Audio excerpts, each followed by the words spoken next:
نحمده ونستعينه ونؤمن به ونتوكل عليه ونعوذ بالله من شرور أنفسنا ومن سيئات أعمالنا من يهده الله فلا مضل له ومن يضلل فلا هادي له أشهد أن لا إله إلا الله وحده لا شريك له أشهد أن محمدا عبده ورسوله أرسله بالهدى ودين الحق ليظهره على الدين كله ولو كره المشركون اللهم صل على محمد وعلى آل محمد كما صليت على إبراهيم وعلى آل إبراهيم وبارك على محمد وعلى آل محمد كما باركت على إبراهيم وعلى آل إبراهيم في العالمين إنك حميد مجيد أما بعد أعوذ بالله من الشيطان الرجيم يا أيها الذين آمنوا اتقوا الله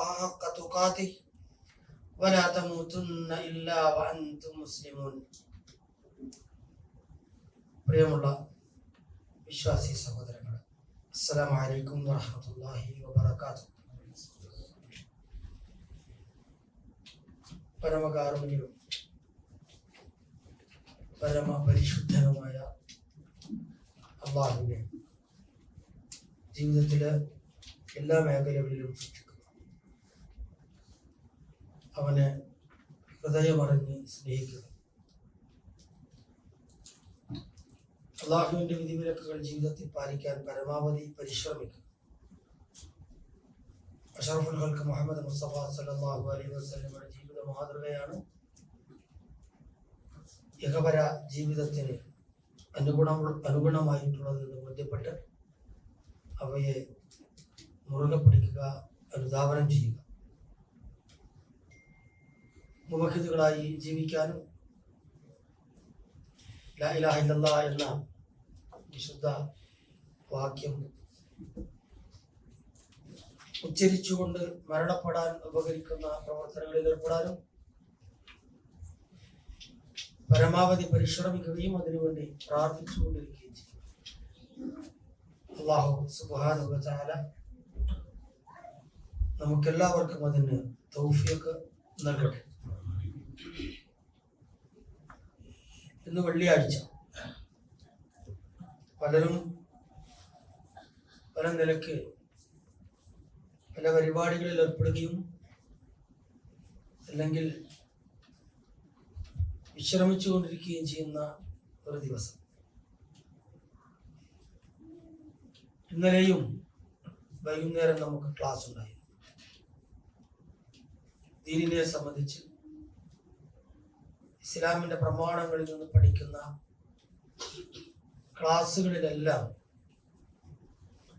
കഴിവിന്റെ പരമാവധി നമ്മൾ പങ്കെടുത്തുകൊണ്ടിരിക്കുന്നു. ഓരോ ക്ലാസ്സുകളും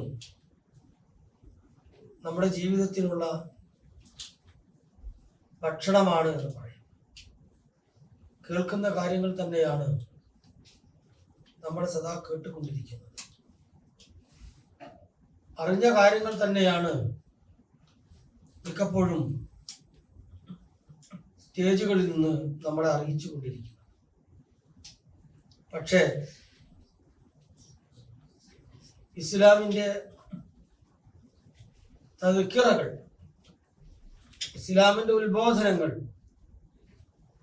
കേൾക്കും തോറും അത് എത്ര തന്നെ ആവർത്തിക്കപ്പെട്ടാലും അത് നമ്മിൽ മടുപ്പുളവാക്കുകയല്ല ചെയ്യുന്നത്, മറിച്ച് ആവേശമുണ്ടാക്കുകയാണ്. അത് നമ്മുടെ ഹൃദയത്തിലെ ഈമാനിൻ്റെ ഭാഗമാണ്.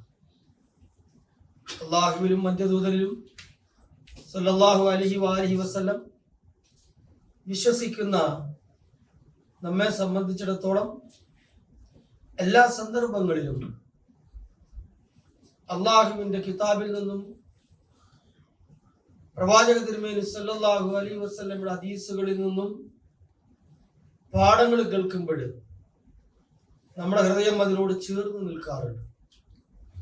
കേട്ടവ എത്ര കേൾക്കുമ്പോഴും അത് ആവേശമായി അനുഭവപ്പെടുന്നത് നമ്മിൽ ഈമാനിന്റെ അംശം, ഈമാനിന്റെ ഘടകം അത് സജീവമായി കത്തി നിൽക്കുന്നു എന്നതുകൊണ്ടാണ്. ഇന്ന് നമുക്ക് കേൾക്കാൻ, വായിക്കാൻ, ചർച്ച ചെയ്യാൻ ചൂടേറിയ ഒരുപാട് കാര്യങ്ങളുണ്ട്. ഇന്നലത്തെ വാർത്തകളും ഇന്നത്തെ വാർത്തകളും ഒക്കെ കേൾക്കുമ്പോൾ ചൂടോടെ നിൽക്കുന്ന കുറേ വർത്തമാനങ്ങൾ, അതിനെ സംബന്ധിച്ച് അഥവാ നമുക്ക് ചുറ്റുഭാഗത്ത് നടക്കുന്ന സംഭവങ്ങളെ സംബന്ധിച്ച് വായ്തോരാതെ സംസാരിച്ചു കൊണ്ടിരിക്കുന്ന, വൃഥാ സ്ഥൂലമായി എഴുതിക്കൊണ്ടിരിക്കുന്ന, യാതൊരു ഉപകാരവും ഇല്ലാതെ ചർച്ചകൾ നടത്തിക്കൊണ്ടിരിക്കുന്ന ഒരു സന്ദർഭത്തില് നമുക്കിന്നിരുന്നിട്ട് നമ്മുടെ ഈ ഐഹികവും പാരത്രികവുമായ ജീവിതത്തിന് ഉതകുന്ന ചില സംഗതികൾ കേട്ടുപോയവ തന്നെയായിരിക്കാം, ഒന്നുകൂടി കേട്ടുപോകാം. മഹാനായ അഷ്റഫുൽ ഖൽഖ് മുഹമ്മദ് മുസ്തഫ സല്ലല്ലാഹു അലൈഹി വസല്ലമയുടെ ഒരൽപ്പം സുദീർഘമായ ഒരു ഹദീസുണ്ട്. അൻ അബ്ദുല്ലാഹി ഇബ്നു ഉമർ റളിയല്ലാഹു അൻഹു അന്ന നബിയ സല്ലല്ലാഹു അലൈഹി വസല്ലം ഖാല أحب الناس إلى الله أنفعهم للناس وأحب الأعمال إلى الله سرور تدخله على مسلم أو تكشف عنه كربة أو تقضي عنه دينا أو تطرد عنه جوعا ولأن أمشي مع أخي المسلم في حاجة أحب إلي من أن أعتكف في هذا المسجد شهرا ومن كف غضبه ستر الله عورته ومن كظم غيظه ولو شاء أن يمضيه أمضاه ملأ الله قلبه رضا يوم القيامة ومن مشى مع أخيه المسلم في حاجة حتى تتهيأ له أثبت الله قدمه يوم تزول الأقدام وإن سوء الخلق لا يفسد العمل كما يفسد الخل العسل أخرجه ابن أبي الدنيا في كتاب قضاء الحوائج وحسنه الألباني رحمه الله. അബ്ദുല്ലാഹി ഇബ്നു ഉമർ റളിയല്ലാഹു അൻഹുമ, ഇബ്നു ഉമർ റളിയല്ലാഹു അൻഹു നിവേദനം ചെയ്യുകയാണ്, നബി തിരുമേനി സല്ലല്ലാഹു അലൈഹി വസല്ലം നമുക്ക് നൽകിയ, സഹാബത്തിനു നൽകിയ, നമുക്ക് നൽകിയ ഒരു സാരോപദേശം, ഒന്നല്ല ഒരുപാട് സാരോപദേശങ്ങൾ അടങ്ങുന്ന ഒരു ഹദീസ് അദ്ദേഹം നമ്മെ നിവേദനം ചെയ്ത് പഠിപ്പിക്കുകയാണ്. അഹബ്ബുന്നാസി ഇലല്ലാഹ്, അല്ലാഹുവിന്റെ ദൂതൻ പറയുകയാണ്, അഹബ്ബുന്നാസി ഇലല്ലാഹ്, നമ്മുടെ കൂട്ടത്തിൽ അല്ലാഹുവിന് ഏറ്റവും പ്രിയമുള്ളവൻ, ജനങ്ങളിൽ അല്ലാഹുവിന് ഏറ്റവും കൂടുതൽ ഇഷ്ടമുള്ളവൻ, അഥവാ നമ്മുടെ കൂട്ടത്തിൽ അല്ലാഹുവിന് ഏറ്റവും ഇഷ്ടമുള്ളവൻ, അൻഫഉഹും ലിന്നാസ്, ജനങ്ങൾക്ക് ഏറ്റവും കൂടുതൽ ഉപകാരം ചെയ്യുന്നവരാണ്. ജനങ്ങൾക്ക് ആരാണോ ഏറ്റവും കൂടുതൽ ഉപകാരിയായി ജീവിക്കുന്നത് അവനെയാണ് നിങ്ങളുടെ കൂട്ടത്തിൽ അല്ലാഹുവിന് ഏറെ പ്രിയം. നാം ജനങ്ങളുമായി ബന്ധപ്പെട്ട് നിൽക്കുന്നവരാണ്, സാമൂഹ്യ ജീവിയാണ്, ഒറ്റപ്പെട്ട് കഴിയാനാവില്ല. പരസ്പരം ഇരുന്നു, പരസ്പരം സംസാരിച്ചും, പരസ്പരം സഹകരിച്ചും, പരസ്പരം സഹായങ്ങൾ ചെയ്തുമൊക്കെ ജീവിക്കേണ്ടുന്ന ഒരു ജീവി. നമ്മെ സംബന്ധിച്ചിടത്തോളം സാമൂഹ്യ ജീവിയാണ് എന്നതുകൊണ്ട് തന്നെ സഹജീവി ബോധം എന്നത് അനിവാര്യമാണ്. വിശുദ്ധ ഖുർആൻ അതിനെ സംബന്ധിച്ച് ഒരുപാട് പറയുന്നുണ്ട്. അഷ്റഫുൽ ഖൽഖ് മുഹമ്മദ് മുസ്തഫ സല്ലല്ലാഹു അലൈഹി വസല്ലം ഒരുപാട് പറഞ്ഞിട്ടുണ്ട്. ആ വിധത്തിൽ തങ്ങളുമായിട്ട്, പ്രവാചകരുമായി ചുറ്റിപ്പറ്റി ജീവിച്ച എല്ലാവരുമായും നബി തിരുമേനി സല്ലല്ലാഹു അലൈഹി വസല്ലം അത് അനുവർത്തിച്ചിട്ടുമുണ്ട്, ജീവിതത്തിൽ പാലിച്ചിട്ടുമുണ്ട്. നബി തിരുമേനി സല്ലല്ലാഹു അലൈഹി വസല്ലം മറ്റു നേതാക്കളെ പോലെയല്ല, പ്രവാചകൻ ജനങ്ങൾക്കിടയിൽ ജീവിച്ചു, ജനങ്ങളോടൊപ്പം ജീവിച്ചു, ജനങ്ങളുടെ ആവശ്യങ്ങൾ കേട്ടുമറിഞ്ഞും അവരുടെ കാര്യങ്ങൾ നിവർത്തിക്കുന്നതിനു വേണ്ടി ശ്രമിച്ചുമൊക്കെ ജീവിച്ച അൻഫായ തിരുനബി സല്ലല്ലാഹു അലൈഹി വസല്ലം. അതുകൊണ്ടാണ് തങ്ങളുടെ ജീവിതത്തിൽ എന്തൊന്നാണോ സമൂഹത്തിന്റെ മുമ്പാകെ കാണിച്ചത്, സമൂഹവുമായി പ്രവാചക തിരുമേനി സല്ലല്ലാഹു അലൈഹി വസല്ലം എങ്ങനെയാണോ ജീവിച്ചത്, വർത്തിച്ചത്, അതേ സംഗതി പ്രവാചകനിൽ വിശ്വസിക്കുന്ന ആളുകളിലും അനുയായികളിലും ഉണ്ടാകണം എന്ന് നിഷ്കർഷിച്ചത്. നിങ്ങളുടെ കൂട്ടത്തിൽ അള്ളാഹുവിന് ഏറെ ഇഷ്ടമുള്ളത്, അഥവാ നമ്മുടെ കൂട്ടത്തിൽ, നിങ്ങളുടെ കൂട്ടത്തിൽ എന്നൊക്കെ പറയും, നമ്മൾ സാബികളിലേക്ക് പോരുത്, സാബിളിക്ക് പോയിക്കോളെ, കുഴപ്പമില്ല ഹദീസിന്റെ പശ്ചാത്തലത്തിൽ. പക്ഷെ അത് നമ്മളെ കുറിച്ചാണ് പറയുന്നത് എന്ന ധാരണയിൽ കേൾക്കുമ്പോഴാണ് ഈ ഹദീസിലെ പാഠങ്ങൾ നമുക്ക് ഉൾക്കൊള്ളാൻ കഴിയുക. നമ്മൾ ചിന്തിക്കുകയാണ്, നബി തിരുമേനി സല്ലല്ലാഹു അലൈഹി വസല്ലം പറഞ്ഞ ഈ സാരോപദേശത്തിന്റെ അടിസ്ഥാനത്തിൽ, അഥവാ നിങ്ങളുടെ കൂട്ടത്തിൽ ജനങ്ങൾക്ക് ഏറ്റവും കൂടുതൽ ഉപകാരിയായവനാണ് അള്ളാഹുവിന് ഇഷ്ടമുള്ളത് എന്ന് പറഞ്ഞ ആ സാരോപദേശത്തിന്റെ അടിസ്ഥാനത്തിൽ അള്ളാഹുവിനെ ഇഷ്ടപ്പെടുമോ എന്ന് ഞാൻ ചിന്തിക്കുക, നമ്മൾ ഓരോരുത്തരും ചിന്തിക്കുക എന്നത് അനിവാര്യമാണ്. എത്ര കണ്ട് ഞാൻ എന്റെ സഹജീവികൾക്ക് ഉപകാരപ്രദമായ സംഗതികളിൽ ഏർപ്പെടുന്നുണ്ട്. ഞാൻ സ്വാർത്ഥനാണോ, അതല്ല ഒരു സാമൂഹ്യ ജീവിയാണോ? അങ്ങനെ ആലോചിക്കുമ്പോൾ നമുക്ക് തന്നെ ഒരു തീരുമാനത്തിൽ എത്താനാകും. കഴിയുന്നത്രയേ ജനങ്ങൾക്ക് ഉപകാരം ചെയ്യാൻ നമുക്കാകും. ഉപകാരം എന്ന് പറയുമ്പോൾ വാക്കുകൊണ്ടാവാം, സമീപനങ്ങൾ കൊണ്ടാകാം, സാരോപദേശങ്ങൾ കൊണ്ടാകാം, ആശ്വാസവാക്കുകൾ കൊണ്ടാകാം, സാമ്പത്തിക ശേഷികൾ കൊണ്ടാകാം, ശുപാർശകൾ കൊണ്ടാകാം. സഹായിയാവുക എന്ന് പറയുമ്പോൾ നേരെ കീസയെ പറ്റി ചിന്തിക്കരുത്, കീസയിലെ പണം പോകുമോ എന്നതിനെ പറ്റി ചിന്തിക്കരുത്. എന്നെയോ ഇപ്പറഞ്ഞപ്പെട്ട സംഗതികളെല്ലാം കൊണ്ട് ഏതെങ്കിലും ഒരു സാമൂഹ്യ മാധ്യമത്തിൽ ഇരുന്ന് നമ്മളൊരു പോസ്റ്റ് ഇടുമ്പോൾ അത് സമൂഹത്തിന്, സഹജീവിക്ക് ഉപകാരപ്രദമാകുന്നതാണോ? അതല്ല, അത് അവന് ദ്രോഹിക്കുന്നതാണോ? നമുക്ക് ആലോചിക്കാൻ പറ്റും. ഒരുപാട് ഇൻഫർമേഷൻസുകള്, ഒരുപാട് ഉപകാരപ്രദമായ സംഗതികൾ ഫോർവേഡ് ചെയ്യുന്നവരാണ് നമ്മൾ. സമൂഹബന്ധിതമായ, സമൂഹത്തിന് ഉപകാരപ്രദമായ, അത് ജനങ്ങൾക്കുള്ള ഉപകാരമായി നമ്മളിൽ നിന്നുണ്ടാകുന്നതാണ് എങ്കിൽ അത് റബ്ബിന് ഇഷ്ടപ്പെടുന്നതാണ്, റബ്ബിൽ നിന്ന് പ്രതിഫലാർഹമാണ്. അപ്പൊ എന്തുമാകാം. അപ്പൊ ഈ കാര്യം നബി തിരുമേനി സല്ലല്ലാഹു അലൈഹി വസല്ലം സഹാബികളെ പഠിപ്പിക്കുകയാണ്. പ്രവാചകൻ അങ്ങനെയായിരുന്നു. നബി തിരുമേനി സല്ലല്ലാഹു അലൈഹി വസല്ലം ഈ പാഠം ഉൾക്കൊണ്ട സഹാബത്തും അങ്ങനെയായിരുന്നു. ജനങ്ങൾക്ക് വേണ്ടി, അവരുടെ ഉപകാരത്തിനു വേണ്ടി അധ്വാനിച്ച സഹാബത്ത് റളിയല്ലാഹു അൻഹും അജ്മഈൻ. നബി തിരുമേനി സല്ലല്ലാഹു അലൈഹി വസല്ലം പിന്നെ പറഞ്ഞു, വഅഹബ്ബുൽ അഅമാലി ഇലല്ലാഹ്, അള്ളാഹുവിന് ഏറ്റവും ഇഷ്ടമുള്ള കർമ്മം, പ്രവൃത്തി. ഒന്ന് അള്ളാഹുവിന് ഏറ്റവും ഇഷ്ടമുള്ള വ്യക്തി, മറ്റൊന്ന് അള്ളാഹുവിന് ഏറ്റവും ഇഷ്ടമുള്ള ഒരു പ്രവൃത്തി സുറൂറുൻ, സന്തോഷമുണ്ടാക്കുക എന്നതാണ്. സന്തോഷം അള്ളാഹുവിന് ഏറ്റവും ഇഷ്ടമുള്ള, എന്നിൽ നിന്ന് നിങ്ങളിൽ നിന്നുണ്ടാകുന്ന ഒരുപാട് പ്രവർത്തനങ്ങളുണ്ട്. ഈ ജീവിച്ച ഈ ആയുഷ്കാലത്തിനിടയ്ക്ക് ഒരുപാട് നമ്മൾ പ്രവർത്തനങ്ങൾ സൽക്കർമ്മങ്ങളായും മറ്റുമൊക്കെ നമ്മൾ ചെയ്തിട്ടുണ്ട്.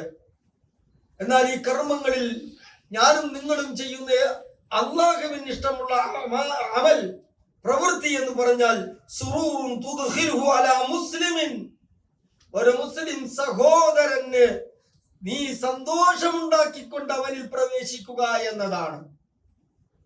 ഞാൻ നിങ്ങൾക്ക് സന്തോഷമുണ്ടാക്കുന്നുവെങ്കിൽ ആ കർമ്മമാണ് റബ്ബിന് ഇഷ്ടം.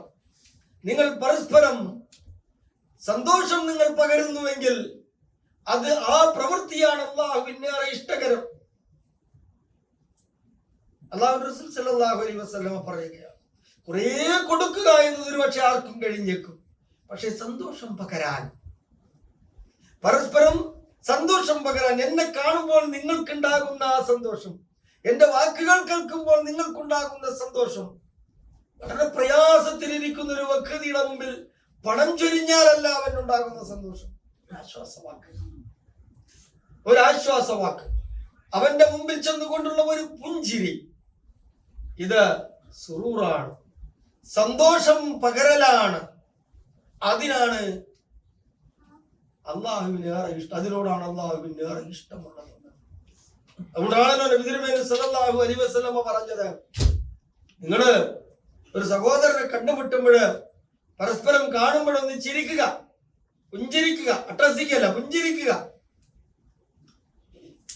നമ്മളൊക്കെ പലതരത്തിലുള്ള വ്യത്യസ്തങ്ങളായ പ്രയാസങ്ങളും ബുദ്ധിമുട്ടുകളൊക്കെ അനുഭവപ്പെട്ടുകൊണ്ട് ജീവിക്കുന്ന ആളുകളാണ്. ഒന്നല്ലെങ്കിൽ ഒന്ന്, ഒരു നിലക്ക് അല്ലെങ്കിൽ ഒരു നിലക്ക്. സമ്പൂർണമായും സന്തോഷത്തിൽ ജീവിക്കുന്നവരില്ല. ഇന്ന് ചിരിച്ച് ഞാൻ നാളെ കരയുന്ന അവസ്ഥയിലായിരിക്കും. ഇന്നലെ ചിരിച്ച് ഞാൻ ഇന്ന് കരയുന്ന അവസ്ഥയിലാണ്.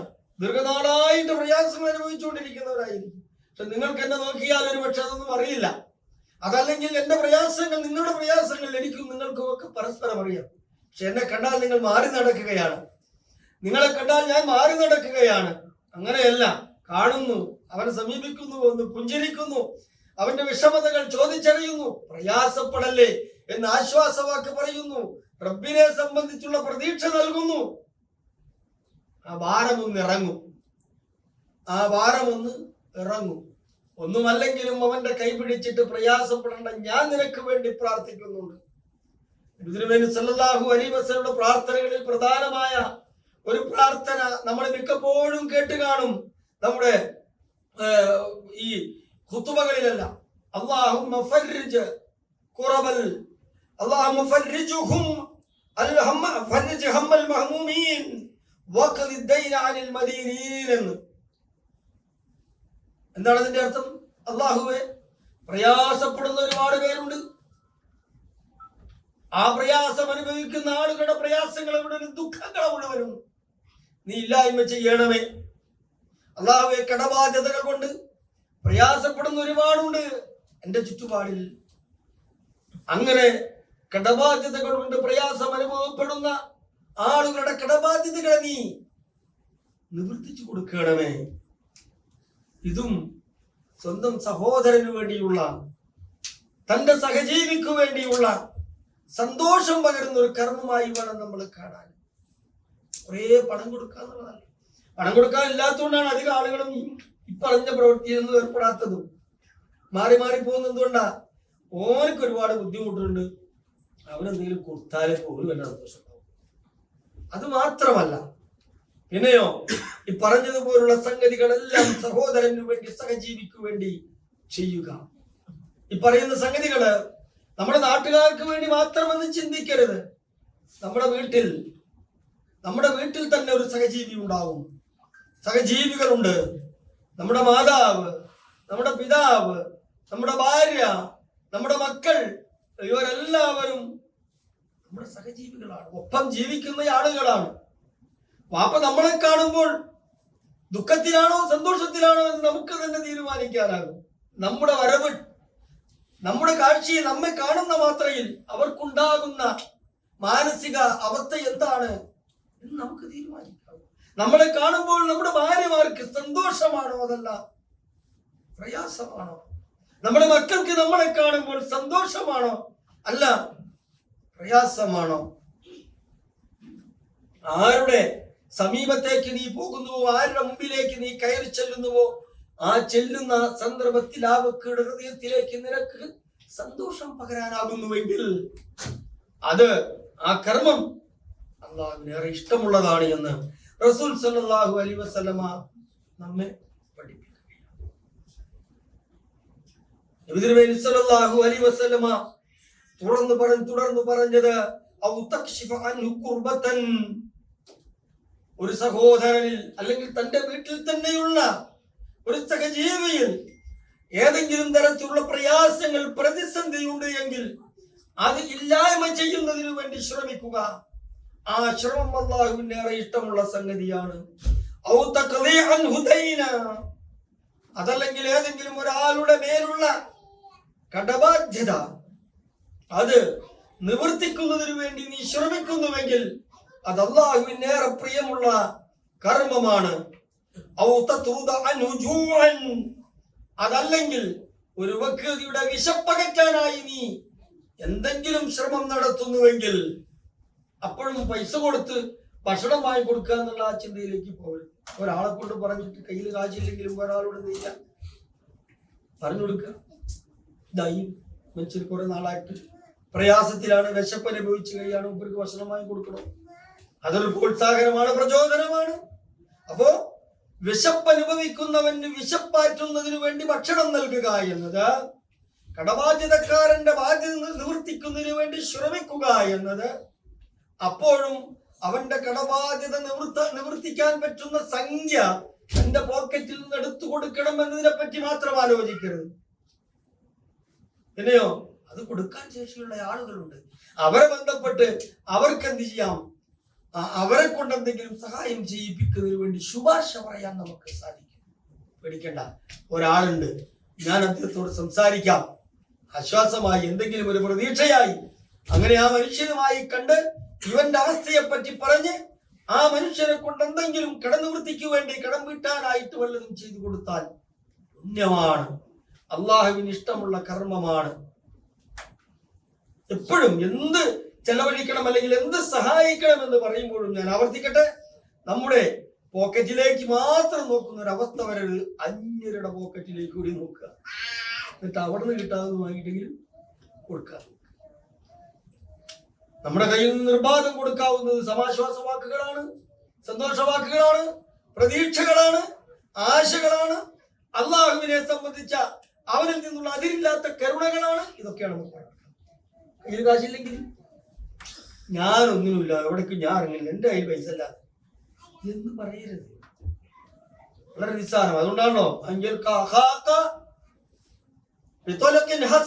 നല്ല പുഞ്ചിരിയോടുകൂടി പുഞ്ചിരിച്ചുകൊണ്ട് നിന്റെ സഹോദരനെ സമീപിക്കുന്നുണ്ടല്ലോ. ഒരാളെ കണ്ടാൽ ഒരാളോട് നോക്കിയിട്ട് ചിരിക്കുക, പുഞ്ചിരിക്കുക, അത് സദഖത്തുൻ, അത് ധർമ്മമാണ് എന്ന് റസൂൽ സല്ലല്ലാഹു അലൈഹി വസല്ലം. അപ്പൊ അധികം ആളുകൾ ഇപ്പോ എല്ലാം സ്ട്രെസ്സിലാണ്, എല്ലാവരും മുഖം അങ്ങനെ പിടിച്ച് നടക്കുകയാണ്. അതിന്റെ ഇടയിൽ ആരെങ്കിലും ഒരാൾ ഒരു പുഞ്ചിരി, അല്ലേ? ഇവർക്ക് പുഞ്ചിരിക്കാൻ അറിയുന്നെങ്കിലും ആളുകൾ അറിയണ്ടേ, അല്ലേ? അതോ സദഖയാണ്, ധർമ്മമാണ്, പ്രതിഫലാർഹമാണ്, അല്ലാഹുവിന് ഇഷ്ടമുള്ള കർമ്മമാണ് എന്ന് നബി തിരുമേനി സല്ലല്ലാഹു അലൈഹി വസല്ലം പഠിപ്പിച്ചു തന്നിട്ടുണ്ട്. പിന്നെയോ ولأن أمشي مع أخي المسلم في حاجة أحب إلي من أن أعتكف في هذا المسجد شهرا. എന്നിട്ട് നബിക്ക് ഇഷ്ടമുള്ള ഒരു സംഗതി പറയുകയാണ്. എന്താ? എന്റെ ഒരു മുസ്ലിം സഹോദരന്റെ ആവശ്യ നിവൃത്തിക്ക് വേണ്ടി, ശ്രദ്ധിക്കണേ, എന്റെ ഒരു മുസ്ലിമിന്റെ ആവശ്യ നിവൃത്തിക്ക് വേണ്ടി അവനോടൊപ്പം പോവുക, ഇറങ്ങി ചെല്ലുക എന്നതാണ്, അവന്റെ കൂടെ നടക്കുക എന്നതാണ് എന്റെ ഈ പള്ളിയില് ഒരു മാസക്കാലം ഇരിക്കുന്നതിനേക്കാൾ എനിക്കിഷ്ടം. റസൂലുള്ളാഹി സ്വല്ലല്ലാഹു അലൈഹി വസല്ലം. കാരണം ഇഅ്തികാഫ് എന്നത് അത് ആര് നിർവഹിക്കുന്നുവോ അവന് മാത്രം ഉപകാരം ലഭിക്കുന്നതാണ്. എന്നാൽ ഒരു സഹോദരന്റെ സഹോദരിയുടെ ആവശ്യ നിവൃത്തിക്ക് വേണ്ടി അവനോടൊപ്പം അവളോടൊപ്പം നടക്കുക, അധ്വാനിക്കുക എന്നത് അവന് ഉപകാരമുള്ളതാണ്. അവന് ആരോടൊപ്പം പോകുന്നുവോ അവർക്കും ഉപകാരമുള്ളതാണ്. അതാണ് റസൂൽ സല്ലല്ലാഹു അലൈഹി വസല്ലം. അന്യർക്ക് ഉപകാരം ചെയ്യുക എന്നത് നമ്മുടെ കഴിവിൽപ്പെട്ടതാണ് എങ്കിൽ, ഞാനിത് പറഞ്ഞല്ലോ, ആ സഹോദരിയുടെ പ്രയാസങ്ങൾ അല്ലെങ്കിൽ ആവശ്യങ്ങൾ നിവർത്തിച്ചു കിട്ടുന്നതിനു വേണ്ടി ശുപാർശയ്ക്കാകാം, ഒരാളെ കാണാനാകാം, എന്തെങ്കിലും കളക്ട് ചെയ്യാൻ, ശേഖരിക്കാനാകാം, എന്തിനുമാകാം. അതിനുവേണ്ടി അവനോടൊപ്പം പോകുക എന്നത് നബി തിരുമേനി സല്ലല്ലാഹു അലൈഹി വസല്ലം ഇഷ്ടപ്പെടുന്ന സംഗതിയായിരുന്നു. പ്രവാചകന്റെ ജീവിതത്തിൽ അങ്ങനെ തന്നെയായിരുന്നു. നബി ഇങ്ങനെ നടന്നു പോകുമ്പോൾ, നബി തിരുമേനി സല്ലല്ലാഹു അലൈഹി വസല്ലം സഹാബികളോടൊപ്പം നടന്നു പോകുമ്പോൾ വൃദ്ധരായ സ്ത്രീകള് നബി തിരുമേനി സല്ലല്ലാഹു അലൈഹി വസല്ലമയെ വിളിച്ചൊരു ഭാഗത്ത് നിർത്തിയിട്ട് അവരുടെ പ്രയാസങ്ങൾ പറയാറുണ്ടായിരുന്നു. പ്രവാചകൻ ഞങ്ങളൊരു വഴിക്ക് പോവുകയാണ്, നിങ്ങൾ അവിടേക്ക് ഞാൻ കുറച്ച് മിനിറ്റ് വരാൻ കൊടുക്കൂല. ഇനിയോ പ്രവാചകൻ ആ വൃദ്ധകളുടെ ഒപ്പം പോവുകയാണ്, അവരുടെ കാര്യങ്ങൾ കേൾക്കുകയാണ്, അവരുടെ പ്രയാസ നിവൃത്തിക്ക് വേണ്ടി പ്രവാചകനാവുന്നത് ചെയ്യുകയാണ്. ഇതാണ് അഷ്റഫുൽ ഖൽഖ് സല്ലല്ലാഹു അലൈഹി വസല്ലം. ആ അഷ്റഫുൽ ഖൽഖിനെയാണ് നമ്മൾ പിന്തുടരുന്നത്. നമ്മളും ആ നിലക്കൊക്കെ ആകുന്നതിനു വേണ്ടി പരമാവധി പരിശ്രമിക്കണം. അതിനുവേണ്ടിയാണ് ഈ ഹദീസുകളുടെ നിവേദനങ്ങൾ സ്വഹാബികൾ നൽകുന്നത്. സ്വഹാബത്തും അങ്ങനെ തന്നെയായിരുന്നു. അബൂബക്കർ റളിയല്ലാഹു അൻഹുവിനെ സംബന്ധിച്ചും അലി ബിൻ അബി താലിബ് റളിയല്ലാഹു അൻഹുവിനെ സംബന്ധിച്ചും ഉസ്മാൻ ബിൻ അഫ്ഫാൻ റളിയല്ലാഹു അൻഹുവിനെ സംബന്ധിച്ചും ഒക്കെയുള്ള ഒരുപാട് അവരുടെ ജീവിതത്തിലെ ഈ അന്യർക്ക് വേണ്ടിയുള്ള അധ്വാനങ്ങളെ പറ്റിയുള്ള ചരിത്ര കഥകൾ ഒരുപാടുണ്ട് ചരിത്ര രേഖകളിൽ. അതെല്ലാം നമ്മൾ വായിച്ചു പഠിക്കണം. പിന്നെയോ വമൻ കഫ ഗലബഹു സതറല്ലാഹു ഔറതഹു വമൻ കലമ ഗൈലഹു വലൗ ശാഅ അൻ യംദിയഹു അല്ലാഹു മലഅല്ലാഹു ഖൽബഹു ഇലാ യൗമിൽ ഖിയാമ. രണ്ടു കാര്യങ്ങളാണ് പിന്നീട് പ്രവാചകൻ പറയുന്നത്. ആരാണോ കോപത്തെ മറച്ചു വെക്കുന്നത്, ആരാണോ കോപത്തെ നിയന്ത്രിച്ചു നിർത്തുന്നത്. കോപം അത് വല്ലാത്തൊരു ബോംബാണ്. എല്ലാ സമാധാനാന്തരീക്ഷത്തെയും വളരെ നിമിഷ നേരം കൊണ്ട് തകർത്ത് കളയുന്ന കലുഷിതമായ ഒരു അന്തരീക്ഷം തീർക്കുന്ന ഒന്നാണെന്ത് കോപമെന്നത്. കുറെ കൂട്ടുകാർക്ക് ഇങ്ങനെ ഇരുന്നിട്ട് എന്ത് ചെയ്യാറുണ്ട്, വർത്തമാനം, ചിരി, കളി, തമാശ ഒക്കെ അതിൻ്റെ അടിയിൽ അവർ ചങ്ങായി കയറിച്ചുണ്ടാകണം. അപ്പോഴോ അതുവരെ ഒരു സന്തോഷം പോയി, അതുവരെ ഒരു സമാധാനം പോയി, സൗഹൃദം പോയി, എല്ലാം പോയി. കയ്യിൽ എന്തെങ്കിലും ഉണ്ടെങ്കിൽ അതുകൊണ്ട് ചെത്തലായി, കുത്തലായി, അല്ലേ, കൊല്ലലായി. ഇതിനേറെ ഇഷ്ടമുള്ള സംഗതിയാകോ. അതുകൊണ്ടാണ് നിങ്ങൾക്ക് കോപമുണ്ടാവുകയാണ് എങ്കിൽ ആ കോപമടക്കാനുള്ള ഏറ്റവും നല്ല മരുന്ന് നബി തിരുമേനി സ്വല്ലല്ലാഹു അലൈഹി വസല്ലം പറഞ്ഞു, അഊദു ബില്ലാഹി മിനശ് ശൈത്വാനിർ റജീം എന്ന് പറയുക. ശപിക്കപ്പെട്ട പിശാചിൽ നിന്ന് അല്ലാഹുവിനോട് ഞാൻ ശരണം തേടുന്നു എന്ന് പറയുക.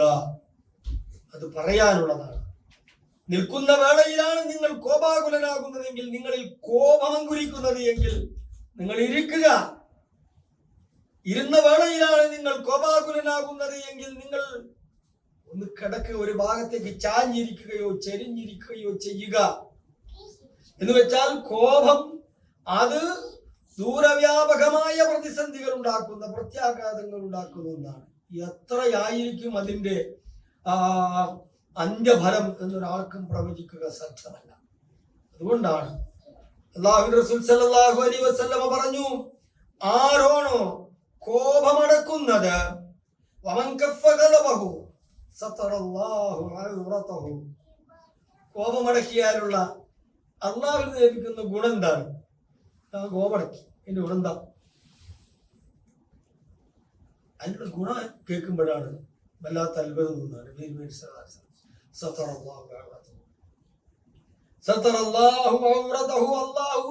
അവന് സംഭവിക്കാനിരിക്കുന്ന അപമാനങ്ങളെ മുഴുവനും അള്ളാഹു മറച്ചു വെക്കും. അള്ളാഹു അവന്റെ അപമാനങ്ങളിൽ നിന്ന്, അവന് സംഭവിക്കാവുന്ന അപമാനങ്ങളെ എന്ത് ചെയ്യും? മറച്ചു വെക്കും. അവന്റെ ന്യൂനതകളെ അള്ളാഹു മറച്ചു വെക്കും. പലപ്പോഴും നമ്മൾ ആളുകളെ വിലയിരുത്തുന്നത് എങ്ങനെയാണ്? ചില ആൾക്കാരെ പറഞ്ഞു, ചെന്നായിനെ കണ്ടപ്പോ ഞാൻ ആളും ശുദ്ധരാ, കുഴപ്പമൊന്നുമില്ല, എന്ത് മൊഞ്ചാണ്, പക്ഷെ അവന്റെ ഭർത്താവ് നോക്കട്ടെ, മുഖം നോക്ക്, കണ്ണോക്ക്, കോപാകുലനായി കഴിഞ്ഞു പറഞ്ഞ പിന്നെ ആ മനുഷ്യനെ പറ്റിയുള്ള നമ്മുടെ എല്ലാ അതുവരെ ധാരണയും പോയി, അല്ലേ? എല്ലാ ധാരണയും പോയി. പിന്നെ അവനെ പറ്റി പറയാൻ നമുക്ക് ഒരുപാടുണ്ടാവും. ഒരു കോപാകുലൻ മനുഷ്യൻ എന്ന നിലക്ക് ഒരുപാട് അപമാനങ്ങളുള്ള, ന്യൂനതകളുള്ളവൻ മനുഷ്യരാണ്, ആളുകളാണ്. അത് എല്ലാം പ്രകടമാകുന്നത് എപ്പോഴാണ്? ദേഷ്യപ്പെട്ടു.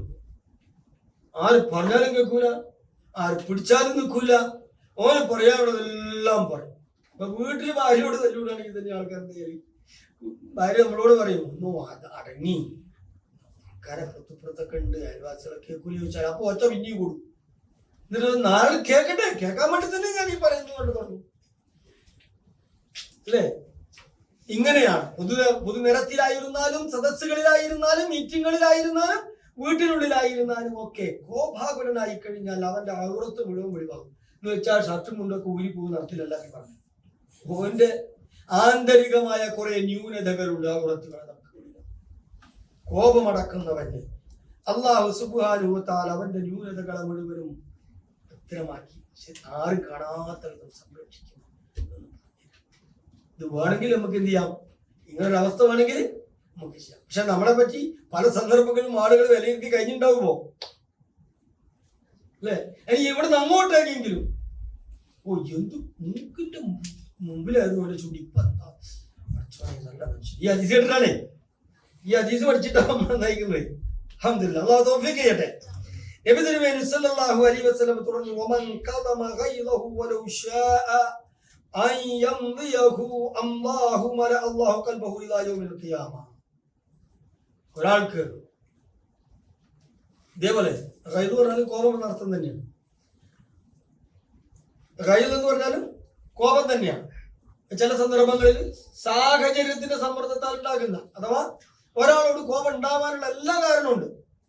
ഒരാളോട് മുമ്പ് പറഞ്ഞിരുന്ന കോപം ഉണ്ടല്ലോ, അത് എങ്ങനെ ഉണ്ടാവാം, കാരണം ഉണ്ടെങ്കിലും ഇല്ലെങ്കിലും ഉണ്ടാവാം. ചില കോപങ്ങൾ, ചില കോപങ്ങളുണ്ട് അത് ന്യായം ഉണ്ടാവും. എന്താണ്? ന്യായമുണ്ടാകും കോപിക്കാൻ. അപ്പൊ കോപം, ഒരാളോട് കോപിക്കാൻ ന്യായമുണ്ടായിട്ടും ഒരാൾ തന്റെ കോപത്തെ ഒതുക്കി നിർത്തുന്നുവെങ്കിൽ അള്ളാഹു അവന്റെ ഹൃദയത്തിൽ, ആരായി അവൻ? നമ്മളെ ആരാണ്? നമ്മൾ തന്നെയാണ്. നമ്മളെ പറ്റി ചിന്തിക്കണത് തുടക്കത്തിൽ പറഞ്ഞില്ലേ, നമ്മള്.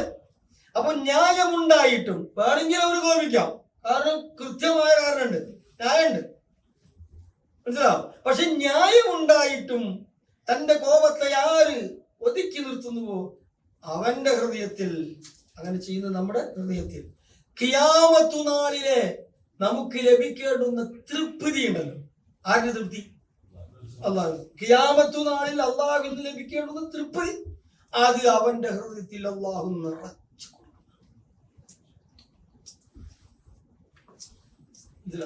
അള്ളാഹു നിറച്ചു കൊടുക്കും. ന്യായമുണ്ടെങ്കിൽ, കോപിക്കാൻ അർഹനാണ് എങ്കിൽ പോലും കോപത്തെ നിറച്ച് അത് ഒതുക്കി വെക്കുന്നു എങ്കിൽ, അടക്കി വെക്കുന്നുവെങ്കിൽ അവന്റെ ഹൃദയത്തിൽ അള്ളാഹു ഖിയാമത്തു നാളിലെ അള്ളാഹുവിന്റെ തൃപ്തിയെ നിറച്ചു.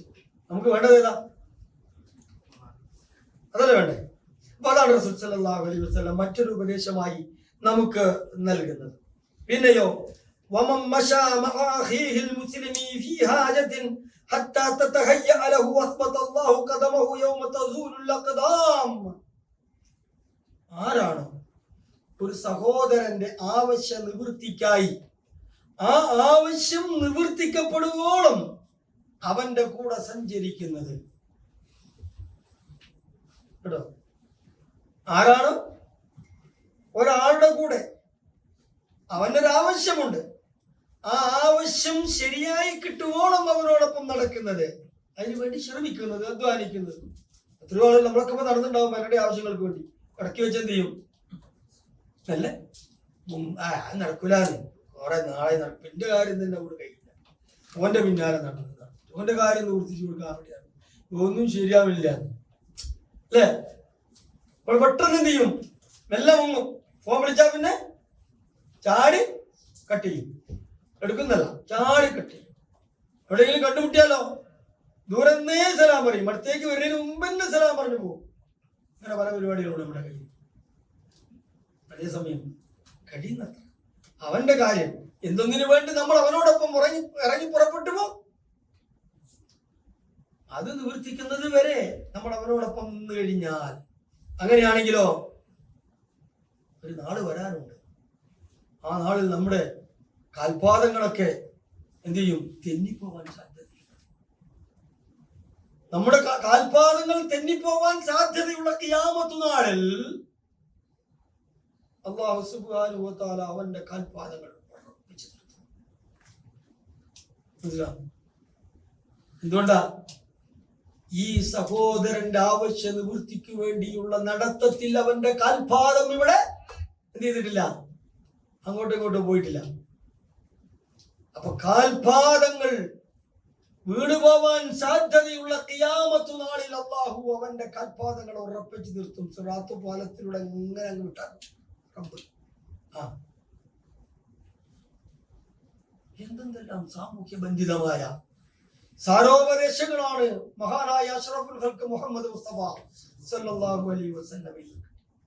ഓരോ മനുഷ്യനും അവൻ മുസ്ലിമാകുന്നതോടെ അള്ളാഹുവിനെ മാത്രം ശ്രദ്ധിച്ച് പള്ളിയിൽ തന്നെ കഴിഞ്ഞുകൂടണമെന്നല്ല, പിന്നെയോ ഒരടിമ എന്ന നിലക്ക് അല്ലാഹുവിനോടുള്ള ബാധ്യതകൾ നിർവഹിക്കണം, റസൂലിനോടുള്ള ബാധ്യതകൾ നിർവഹിക്കണം, കുടുംബത്തോടുള്ള ബാധ്യതകൾ നിർവഹിക്കണം, സമൂഹത്തോടുള്ള ബാധ്യതകൾ നിർവഹിക്കണം. എന്തെല്ലാം ബാധ്യതകളാണ് അറിയാം നമുക്ക്. നമ്മളെ ദിഗ്ഗു എന്ത് ബാധ്യത അറിയുള്ളൂ നമുക്ക്? നമ്മുടെ കടബാധ്യത. വേറെ എത്ര ബാധ്യതയെ പറ്റി നമുക്കറിയും? നമുക്ക് ആകെ അറിയുന്ന ബാധ്യത നമ്മുടെ കടബാധ്യതയും പ്രയാസവും മാത്രമാണ്. അങ്ങനെയല്ല, മുസ്ലിം ഇവിടെ ഒരുപാട് അധ്വാനിക്കണം, എങ്കിലേ അതിന്റെ ഫലം ഇവിടെ കിട്ടുള്ളൂ, പരലോകത്ത് കിട്ടുള്ളൂ. അതേസമയം ഇപ്പറഞ്ഞ സംഗതികളിൽ എന്താണ് കൂടുതൽ അധ്വാനം വേണ്ടത്? കോപം അടക്കാൻ ഒരു 10-250 ഉറുപ്പിക ഒന്ന് കോപം നടക്കട്ടെ എന്ന് പറയണ്ടല്ലോ, പൈസക്ക് ചെലവുണ്ടോ? ഇല്ല. സ്വന്തം സഹോദരന്റെ മുമ്പിൽ ഒന്ന് പുഞ്ചിരിക്കാൻ 100 ഉറുപ്പിക അടിക്കാം, ഒന്ന് ചിരിക്കട്ടെ എന്ന് പറയണോ? കണ്ടല്ലോ. ഒരാളെ സമാശ്വസിപ്പിക്കാൻ സാമ്പത്തിക ചെലവുണ്ടോ? ഇല്ല. ഒരാളുടെ ബുദ്ധിമുട്ട് അകലുന്നതിന് വേണ്ടി ഒരു മാർഗം പറഞ്ഞു കൊടുക്കാൻ സാമ്പത്തിക ചെലവുണ്ടോ? ഇല്ല. ഉമ്മയോട് ഉപ്പയോട് മാന്യമായി പെരുമാറാൻ, അവരുടെ ഹൃദയത്തിൽ സന്തോഷം പകർന്നു കൊടുക്കാൻ, ഭാര്യയുടെ ഹൃദയത്തിൽ ഭർത്താവിന്റെ ഹൃദയത്തിൽ സന്തോഷം പകർന്നു കൊടുക്കാൻ പണം എത്ര വേണം? മക്കളെ എത്ര വേണം?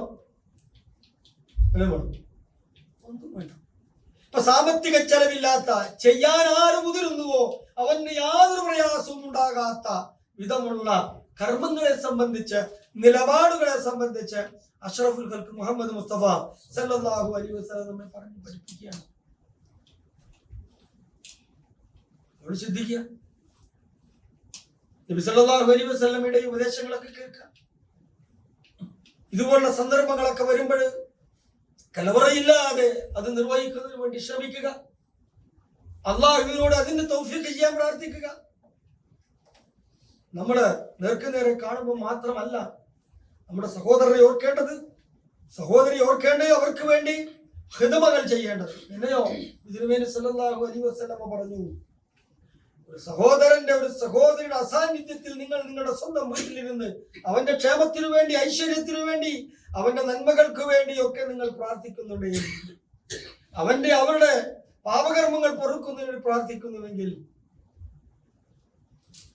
മലക്കുകൾ നമുക്ക് വേണ്ടി പ്രാർത്ഥിക്കുക. അവർക്ക് വേണ്ടി എന്തെല്ലാം കാര്യങ്ങൾക്ക് വേണ്ടി നമ്മൾ റബ്ബിനോട് പ്രാർത്ഥിക്കുന്നുവോ ആ വക കാര്യങ്ങൾക്കെല്ലാം അല്ലാഹു സുബ്ഹാനഹു വ തആല നമ്മുടെ ജീവിതത്തിലും ഉത്തരം നൽകും.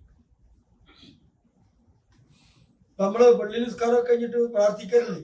എങ്കിലും നമുക്ക് സമയം കിട്ടുന്ന സന്ദർഭങ്ങളിലെല്ലാം അത് ആ പ്രാർത്ഥനകളിൽ എപ്പോഴെങ്കിലും അയൽവാസി കടന്നു വന്നിട്ടുണ്ട്, അപ്പിമ്മയൊക്കെ കടന്നു വന്നിട്ടുണ്ട്. എപ്പോഴെങ്കിലും നിങ്ങൾ പരസ്പരം കടന്നു വന്നിട്ടുണ്ടോ? പ്രാർത്ഥിക്കണേ എന്ന് പറഞ്ഞ ആരെയെങ്കിലും നമ്മുടെ ശ്രദ്ധയിൽ വന്നിട്ടുണ്ട് എങ്കിൽ അതൊരു വിശ്വാസി എന്ന നിലക്ക് നബി തിരുമേനി സല്ലല്ലാഹു അലൈഹി വസല്ലം പഠിച്ചെടുത്ത ഒരു ആശയത്തിന്റെ പ്രവർത്തനമാണ്. അല്ലാഹു അനുഗ്രഹിക്കട്ടെ. പ്രിയപ്പെട്ട സഹോദരങ്ങളെ, അവസാനമായി നബി തിരുമേനി സല്ലല്ലാഹു അലൈഹി വസല്ലം പറഞ്ഞു, വഇന്ന സൂഅൽ ഖുലുഖി ലയുഫ്സിദുൽ അമല കമാ യുഫ്സിദുൽ ഖല്ലൽ അസൽ. ഇപ്പൊ പറഞ്ഞ ഒരുപാട് കർമ്മങ്ങൾ അതെല്ലാം സൽസ്വഭാവങ്ങളാണ്, മനുഷ്യന്റെ ഒരു വിശ്വാസിയുടെ സൽഗുണങ്ങളാണ്, അള്ളാഹുവിന് ഇഷ്ടമുള്ള, പ്രവാചക തിരുമേനി സല്ലല്ലാഹു അലൈഹി വസല്ലമയ്ക്ക് അനുഷ്ഠിക്കാനും കാണാനും ഇഷ്ടമുള്ള സൽഗുണങ്ങളാണ്. എന്നാൽ ഒരു ദുസ്വഭാവം മതി, അത് നമ്മുടെ പ്രവർത്തനങ്ങളെ നശിപ്പിച്ചു കളയും. അതുപോലെ മധുരമുള്ള ഒരു